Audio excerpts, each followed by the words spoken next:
السلام علیکم ناظرین، میں شہریار شاذلی اور آپ دیکھ رہے ہیں اباؤٹ ٹوڈے۔ ناظرین، عمران خان کے لیے ڈونکی راجا کا خطاب، پی ٹی آئی کے 40 سوالات اور کیا پی ٹی آئی دوبارہ احتجاج کرنے جا رہی ہے جانیں گے، لیکن اس سے پہلے آپ سے ریکویسٹ ہے کہ ہمارے چینل کو لائک اور سبسکرائب ضرور کیجیے گا اور بیل آئیکن کو پریس کرنا مت بھولیے گا۔ ناظرین، سینئر صحافی سہیل وڑائچ نے آج ایک خطرناک کالم لکھا ہے۔ آج یہ کالم سارا دن موضوع خبر رہا۔ سہیل وڑائچ نے کالم میں عمران خان کو ڈونکی راجا کا خطاب دیا اور بشرا بی بی کو جادوگرنی کہا۔ مزید کیا تفصیلات ہیں وہ بھی جانیں گے، لیکن اس سے پہلے آج شہباز شریف اپنا 2 روزہ سعودی عرب کا دورہ مکمل کر وطن واپس لوٹے۔ شہباز شریف نے سعودی عرب میں ون واٹر کانفرنس میں شرکت کی اور اس کے بعد جناب محمد بن سلمان سے شہباز شریف کی ملاقات ہوئی۔ 6 ماہ میں 5واں دورہ شہباز شریف نے جو ہے وہ کیا ہے، اور سننے میں یہی آ رہا ہے کہ شہباز شریف صاحب جو ہیں وہ بہت بڑی سرمایہ کاری لے کر آ رہے ہیں، یا سعودی عرب بہت بڑی سرمایہ کاری کرے گی۔ سعودی تیل کی کمپنی آرامکو وہ پاکستان میں آ چکی ہے، انہوں نے اپنے پیٹرول پمپس جو ہیں وہ شروع کر لی ہیں۔ اس کے علاوہ سعودی کی فوڈ چین ہے ایک البیک کے نام سے، وہ بھی آ رہی ہے۔ تو شہباز شریف صاحب کا دورہ مکمل ہوا اور ملک میں سیاسی صورتحال ایسی تھی کہ احتجاج ہوا ڈی چونک کا، اس میں جو کچھ ہوا اس کے بعد حکومت اور فوج آپس میں دست و گریبان رہے کہ جی یہ اپنے گولی نہیں چلائی، اس نے چلائی۔ اس سب صورتحال میں وزیر اعظم شہباز شریف نے یہ دورہ کیا، اور اس سب صورتحال میں ہی سینئر صحافی سہیل وڑائچ نے ایک کالم لکھا ہے۔ ناظرین، سہیل وڑائچ صاحب ایک سینئر صحافی ہیں، بہت معتبر ہیں، اور وہ کسی نہ کسی کیمپ میں ہمیشہ رہتے ہیں۔ یہ جو ہیں جانتے ہیں، جو خبروں کو ایک مختلف نظریے سے دیکھتے ہیں اور زیرک نظر رکھتے ہیں، وہ یہ جانتے ہیں کہ سہیل وڑائچ صاحب کس کیمپ میں رہتے ہیں۔ سہیل وڑائچ صاحب نے اس سے پہلے بھی بہت سے کالم لکھے، اور ان کا کالم لکھنے کا اپنا ایک سٹائل ہے، اور ان کی کتاب مجھے ایک یاد آ رہی ہے جو انہوں نے لکھی تھی کہ کمپنی نہیں چلے گی، اور پھر سہیل وڑائچ کے صاحب کو جس طرح سے زیر عتاب رہے وہ کتاب لکھنے کے بعد، وہ کتاب پھر مارکیٹ سے اٹھانی پڑی۔ ظاہر ہے وہ عمران خان کے خلاف انہوں نے کتاب لکھی تھی۔ بہرحال آج انہوں نے کالم لکھا جس میں انہوں نے پی ٹی آئی کے لیے نہایت تضحیک آمیز رویہ اپنایا۔ بشرا بی بی کو جادوگرنی کہا گیا، اور عمران خان صاحب کو ڈونکی راجا کہا گیا، اور پی ٹی آئی کے بہت سے کارکنان نے، بہت سے رہنماؤں نے سہیل وڑائچ کو اس بات پر کافی تنقید کا نشانہ بنایا۔ سہیل وڑائچ صاحب نے ڈی چونک میں جو سب کچھ ہوا اس کے اوپر بھی ایک عجیب سا نیریٹو جو ہے وہ فالو کیا، اور انہوں نے کہا جی کہ پی ٹی آئی حکومت جو کہہ رہی ہے کہ لاشوں کو بتایا جائے لاشیں نہیں ہیں تو روحیں تھیں، اور سہیل وڑائچ صاحب نے اپنی ایک مخصوص ٹون اختیار کرتے ہوئے پی ٹی آئی پر تنقید کا تیر برسائے۔ تو ناظرین یہ خبر تھی۔ اس کے علاوہ پاکستان تحریک انصاف کے بہت سے رہنما نے ٹویٹ کیے اس کے اوپر، اور سہیل وڑائچ کے اس کے اوپر تنقید بھی کی۔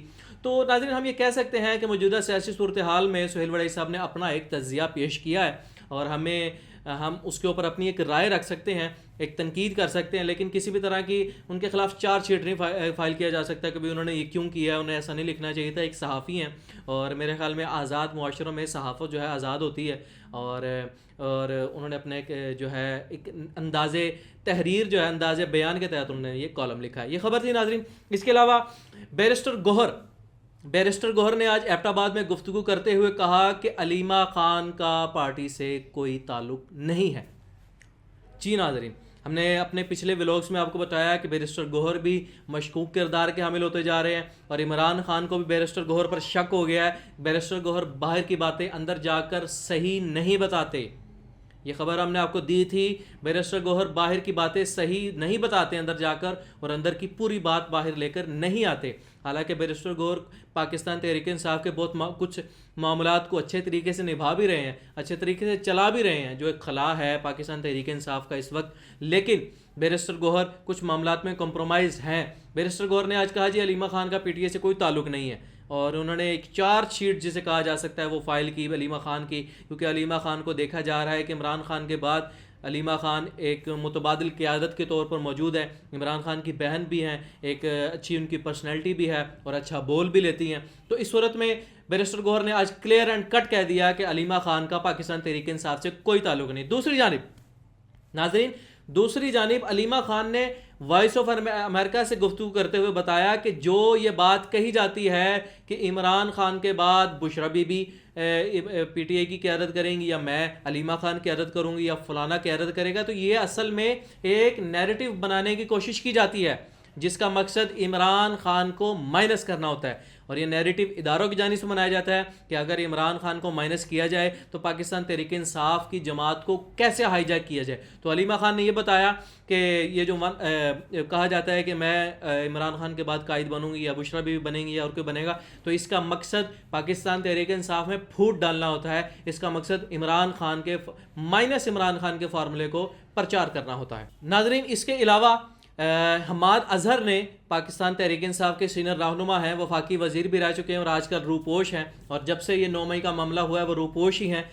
حماد اظہر نے آج انگلش میں ایک ٹویٹ کیا, اور انگلش میں ایک ٹویٹ کرنے کا مقصد یہ ہوتا ہے کہ اپنی بات کو پاکستان سے باہر جو مقتدرہ ہیں, جو عالمی حقوقی تنظیمیں ہیں, انسانی حقوقی تنظیمیں ہیں, اور جو عالمی اسٹیبلشمنٹس ہیں, ٹھیک ہے, ان تک بات پہنچائی جائے. حماد اظہر نے آج انگلش میں ٹویٹ کیا اور انہوں نے یہ برملا بڑے کھلے الفاظ میں بیان کیا کہ ہماری فوج جو ہے, ہمارے جو ادارے ہیں, ہماری جو اسٹیبلشمنٹ ہے اور ہماری جو فوج ہے اس کو بیرکوں میں واپس جانا چاہیے. ان کا یہ کام ہرگز نہیں ہے کہ وہ ہماری سیاست میں عمل دخل کریں, وہ ہمارے لوگوں کو اٹھائیں, وہ ہمارے ایم پی ایس کو اٹھائیں, وہ بلا وجہ کے مقدمات قائم کریں. تو حماد اظہر نے آج کھل کر کچھ باتیں کی ہیں اپنے ٹویٹ میں, اور انگلش میں ٹویٹ کرنے کا مقصد میں نے آپ کو بتایا کہ یہ کیا ہے. یہ ایک پریشر حماد اظہر کی جانب سے بنانے کی کوشش کی گئی ہے کہ وہ عالمی اداروں کے ذریعے عالمی اداروں پر یہ پیغام پہنچائیں, عالمی اداروں تک یہ پیغام پہنچائیں کہ ہماری اسٹیبلشمنٹ جو ہے, ہمارے ادارے جو ہیں, وہ کس طرح سے ہماری سیاست میں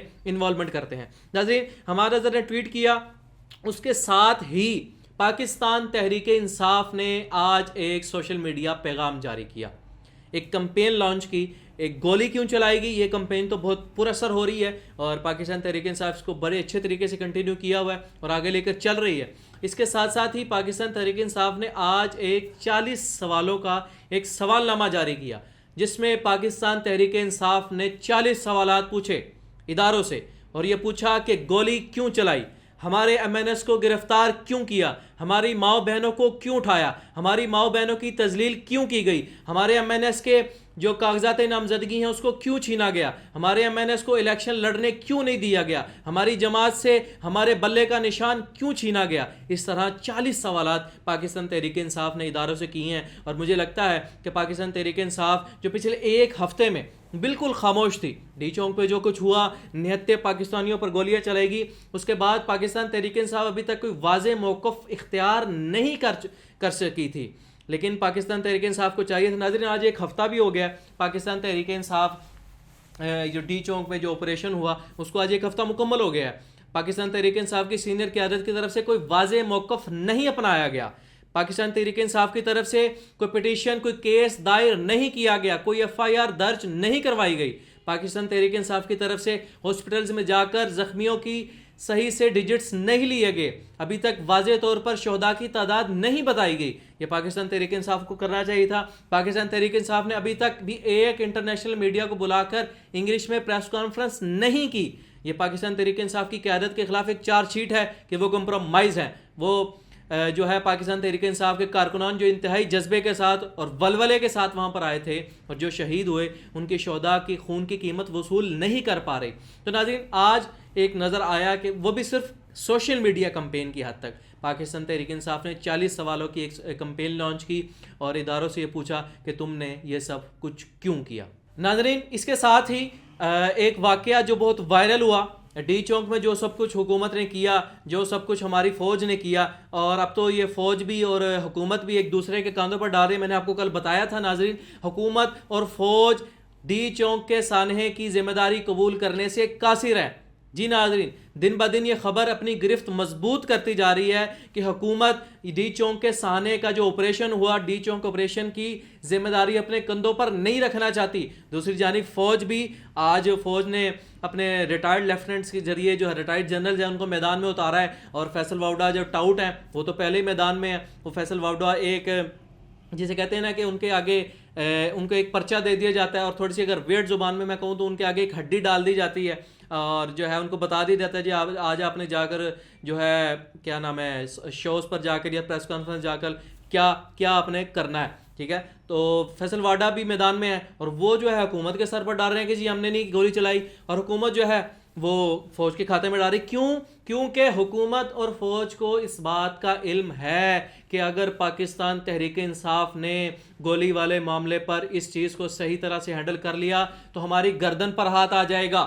ہم کسی کو منہ دکھانے کے قابل نہیں رہیں گے، کیونکہ اپنے لوگوں پر گولی چلانا آسان نہیں ہوتا. ناظرین، کل ہمارے سامنے ہے جنوبی کوریا میں جنوبی کورین صدر جو ایک کرپٹ آدمی ہے، جن کی بیوی پر ایلیگیشنز ہے اور جن کی بڑی مماثلت ہے ہماری سیاستدانوں سے، اور انہوں نے ملک میں مارشل لا نافذ کیا، اور ملک میں مارشل لا نافذ کیا اور پوری قوم جو ہے، جنوبی کوریا کی جو قوم ہے وہ سڑکوں پر نکل آئی. جنوبی کوریا کے جو 190 ممبرز تھے قومی اسمبلی کے، ان کے جو نمائندگان تھے، ریپرزینٹیو تھے، وہ اسمبلی میں انہوں نے رات کے 2 بجے اجلاس بلایا. ناظرین، رات کے 2 بجے اجلاس اس لیے بلایا گیا کہ ہم اپنے ملک میں جمہوریت کو آگے بڑھانا چاہتے ہیں. ہم اپنے ملک میں کسی طرح کی آمریت قبول نہیں کریں گے.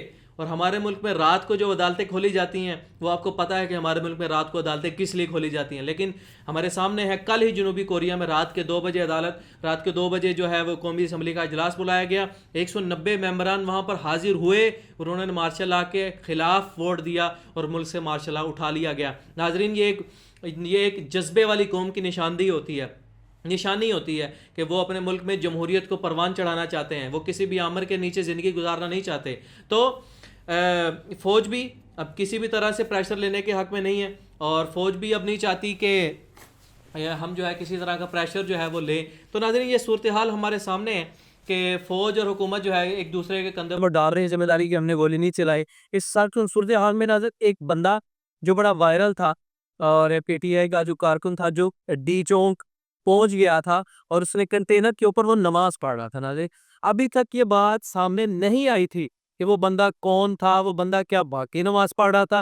اور عطا تارڑ صاحب آپ سمجھتے ہیں جو ان کی ڈیوٹی ہے، وہ ڈیوٹی کرتے ہوئے ٹر کرتے آتے ہیں، اور کیونکہ ایک انتہائی جھوٹے وہ بیانیاں بناتے ہیں. وہ اپنے سامنے بیٹھے ہوئے لوگوں کو سمجھتے ہیں کہ وہ ایک، جسے کہا جاتا ہے کہ اگلے بندے کو کچھ پتہ ہی نہیں ہے، وہ سائیں بیٹھے ہوئے ہیں ان کے سامنے، اور ان لوگوں کو لگتا ہی نہیں ہے کہ شہباز جو عطا تارڑ صاحب ہیں جو ہمیں پرچی پکڑائیں گے، جو سنائیں گے، جو اپنی بولی بولیں گے، ہمیں پتہ نہیں لگے گا. اور میڈیا پہ اس کا انہوں نے فول سمجھا ہوا ہے. عطا تارڑ صاحب نے کہا جی وہ تو اپنے ٹک ٹاک بنانے آیا تھا، وہ کسی سے شرط لگا کر آیا تھا، اور پھر 2 بندے بھی انہوں نے پیش کیے. یعنی عطا تارڑ صاحب کو مجھے سمجھ نہیں آتی، عطا تارڑ صاحب کا دماغی توازن درست ہے؟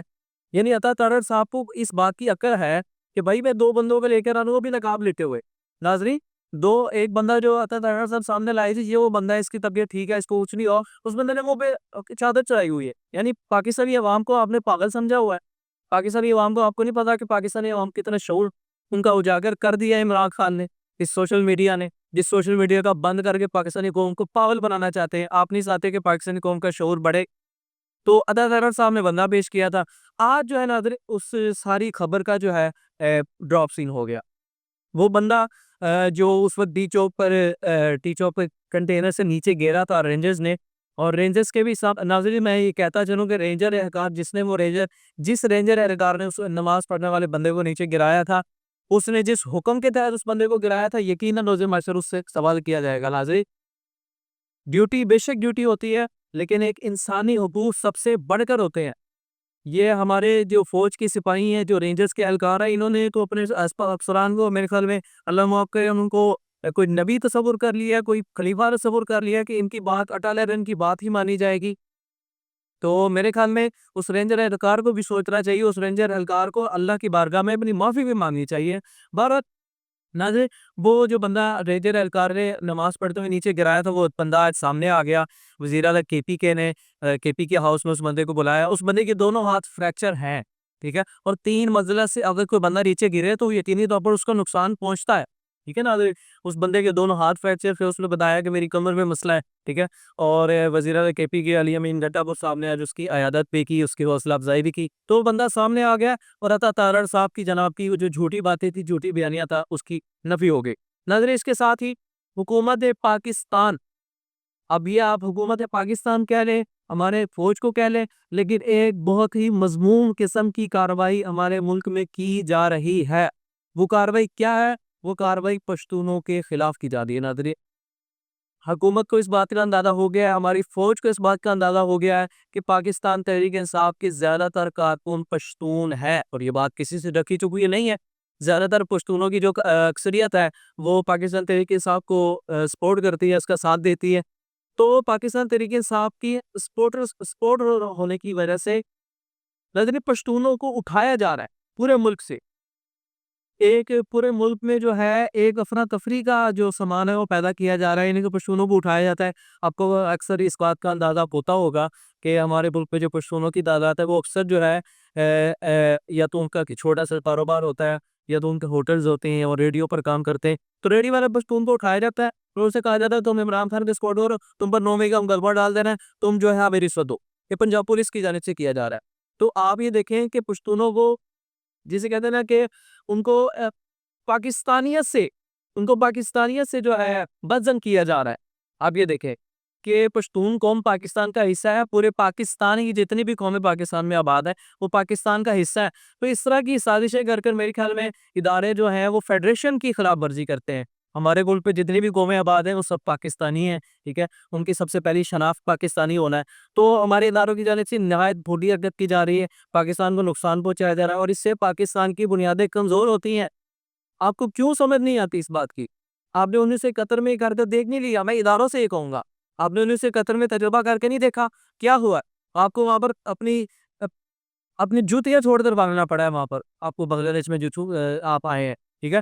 تو اس طرح کی حرکتیں نہ کریں. پشتون بھی پاکستانی ہے, پوری پاکستانی قوم پاکستانی ہے, پنجابی بھی پاکستانی ہے, بلوچی بھی پاکستانی ہے. بلوچستان میں آپ نے جو آگ لگائی وہ آپ کے سامنے نہیں ہے, ہم اس کو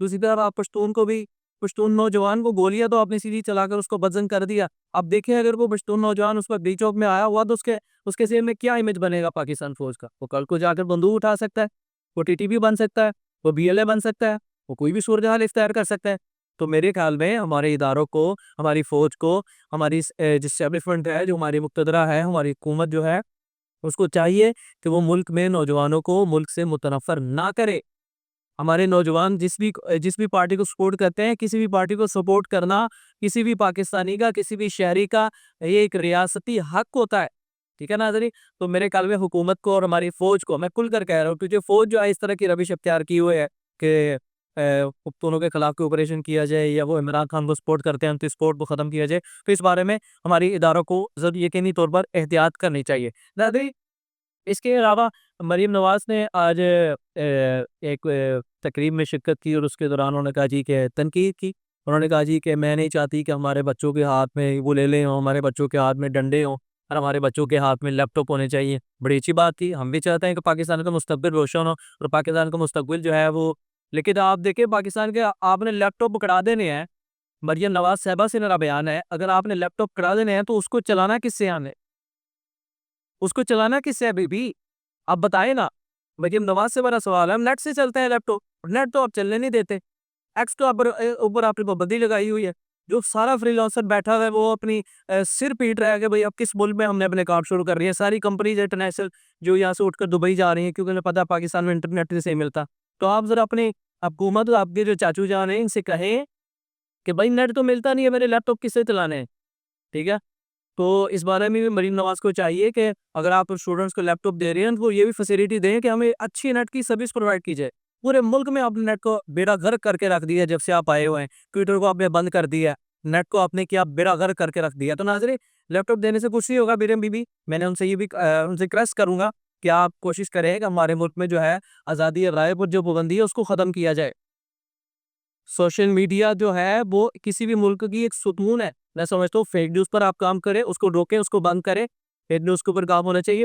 تو میرے خیال میں لیپ ٹاپ دینے کے ساتھ ساتھ یہ بھی اہم ہے مریم نواز صاحبہ کہ آپ جو ہے ہمارے ملک میں جو نیٹ کے مسائل ہیں ایکس پر پابندی اٹھائیں, سوشل میڈیا پر جو پابندی ہے وہ اٹھائیں, اور ہر بندے کو اپنی آواز پہنچانے کا حق دیا جائے. جی ناظرین, یہ تھی آج کی خبریں, آج کی اپڈیٹس اور آج کے تجزیے. اور ہماری کوشش ہوگی کہ آپ تک مثبت کام پہنچایا جائے, ریسرچ کے بعد کام پہنچایا جائے. اگر آپ کو ہمارا کام پسند آئے تو ہمارے چینل کو لائک اور سبسکرائب ضرور کیجیے گا.